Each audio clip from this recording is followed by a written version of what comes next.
Salom bolalar, sizlar bilan men Ryan Play Family. Bugun men sizlarga qanday Telegramdan, ayniqsa Telegramdan rasmlarini, ularni o'zgartirish, masalan, rasm, ismi, shularni o'zgartirish. Rasmni bo'ladi. U rolikda men sizlarga aytib o'tdim shuni. Masalan, hozir men Konuk bolalar oilada rasmni o'zgartirmayman. Masalan, men Cinema 3D'ni o'zgartirmoqchiman. Birinchi anamni ochamiz. Kechiringlar, yerda ukam yuribdi. Mana Cinema 3D o'zgartirish uchun siz ana deb o'ylaganda, siz ana bu yerda o'z komanda yozsam o'zgaradi deb o'ylagansiz, lekin unday emas.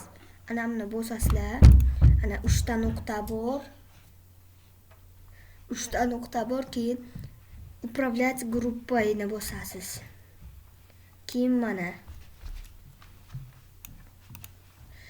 shuni keyin o'zgartirib olasiz. Keyin сохранить bosasiz. Keyin masalan mana bu gruppa. Bu gruppada hech narsa yo'q, chunki men oldinlar buni noyabr oylarida so'zdat qilgan edim. Moda texnikani o'zgartiramiz. Anamni bosasizlar. Agar chetidan настройка rasmini qilmoqchi bo'lsalaringiz, yana qaytib bundaychasiga oson yo'li aytaymi nima? Oson yo'li mana bu yerda o'zgartirish yoki bu knopkani bosib mana bu yerda o'zgartirish. Eng osoni mana bu yerda qo'yib keyin yozish mumkin. Hay bachalar, xayr, men sizlarga o'rgatdim. Sizlar bilan men edim Ryan Play Family. Xayr hammaga.